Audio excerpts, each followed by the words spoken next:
So, did you ever think you'd be in a superhero movie? And the attraction, I need to know. No, I never thought I would be in a superhero movie.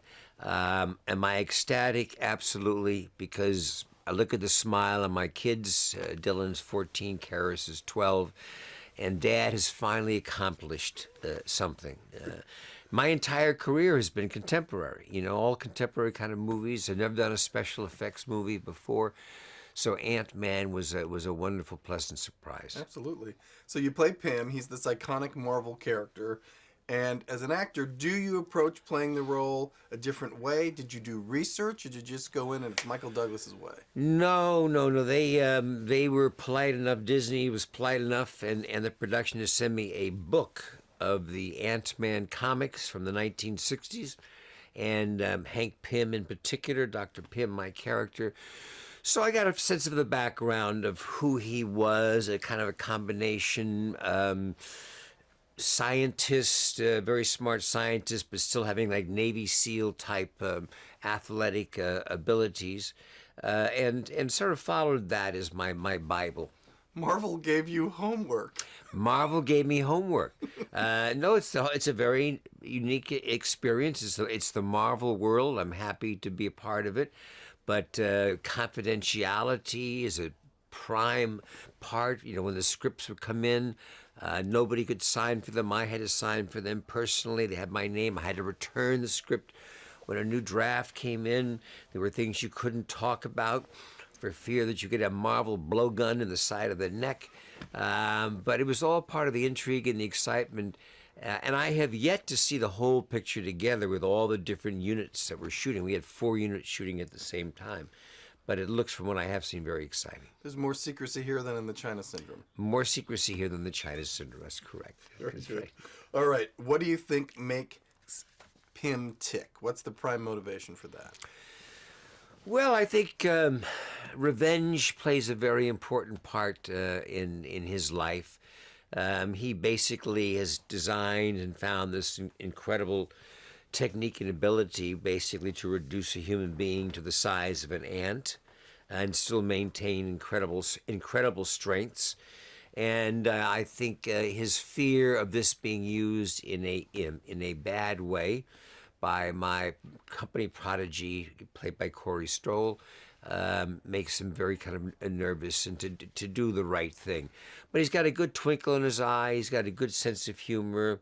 Maybe not the best judge of character, but is trying to pull it together at this point in his life.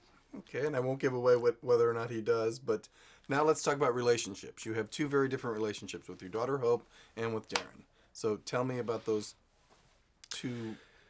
Well, my daughter is a disenchanted relationship. My wife, her mother, we lost early in her life.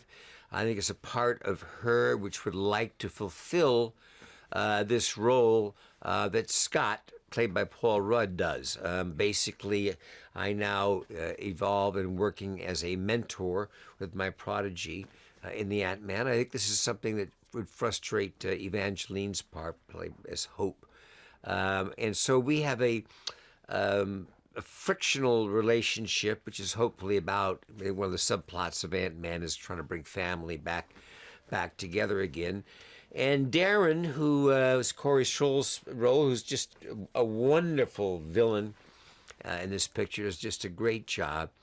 And he is the man that is taking my vision of the Ant-Man and warping it into something much more evil and more dangerous. Very good. Nice answer. All right, we got 4 more and we're done with this one. Do you think it's important to have these grounded, relatable characters in a movie that is so not?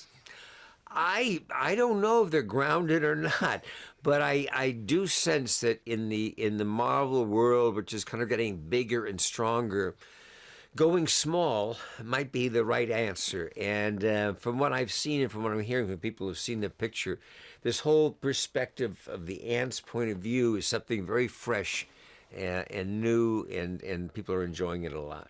Not a question, but a comment.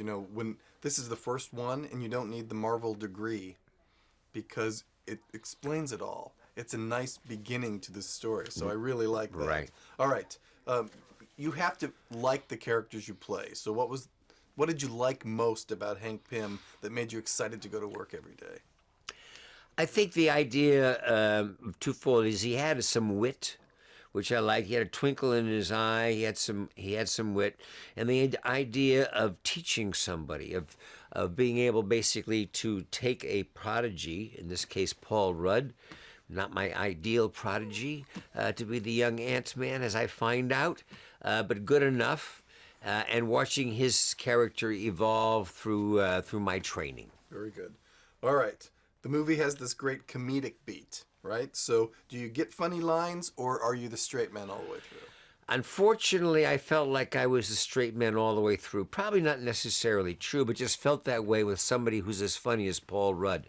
I did find myself a lot of times with long explanations as to what is going on, keeping the plot alive, only to have Paul come up with a one-liner at the end and get the big laugh and go, what have I been doing for the last 5 minutes? You know, just talking away, explaining, and he gets the laugh.